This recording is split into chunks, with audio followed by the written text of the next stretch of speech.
Bienvenue dans ce chapitre 2, vision et couleurs. Donc vous allez retrouver trois grandes parties.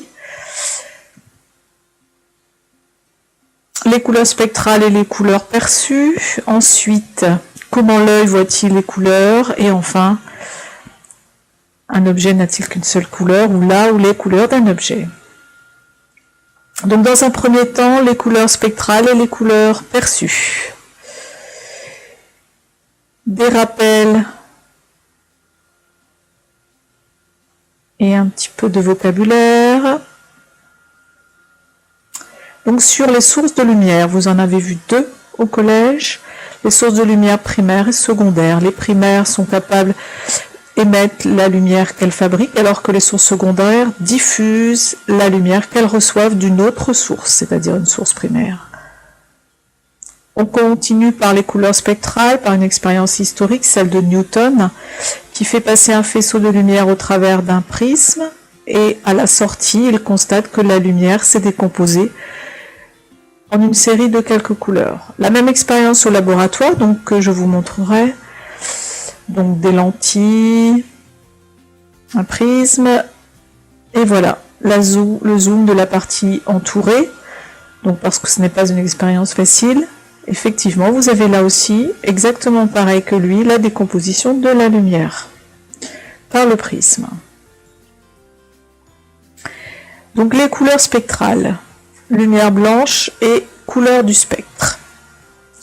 Donc on voit qu'effectivement, ce spectre est constitué donc de couleurs qui sont des radiations colorées, caractérisées par une grandeur que l'on appelle leur longueur d'onde en nanomètres.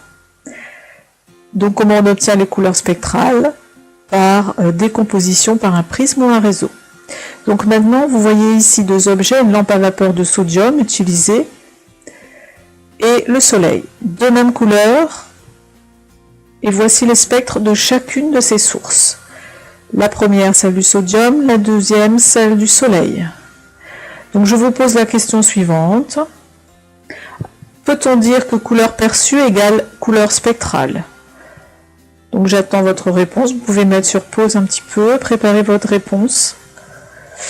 Retour sur maintenant donc l'expérience de Newton. Ce qu'il a fait, donc ça va se voir au travers d'un schéma. Eh bien il isole une des couleurs. D'accord? Il place un dispositif et il isole une des couleurs. Après, il place un deuxième prisme. Et qu'est-ce qu'il constate? Que cette lumière qu'il a isolée, eh bien, n'est plus décomposée par le prisme. Donc certaines couleurs, certaines radiations ne sont pas décomposées. C'est justement en fait ce qui va caractériser cette radiation.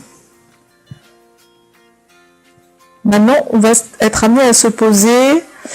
On a vu qu'en décomposant la lumière blanche, il fallait une infinité de couleurs. Mais faut-il une infinité de couleurs pour recomposer la lumière blanche? Voilà.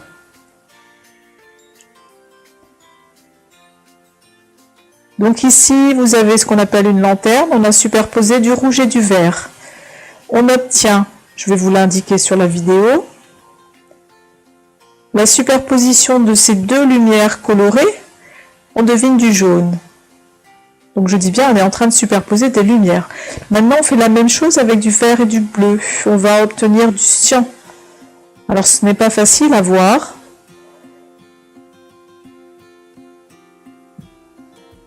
Et ensuite on superpose du rouge et du bleu.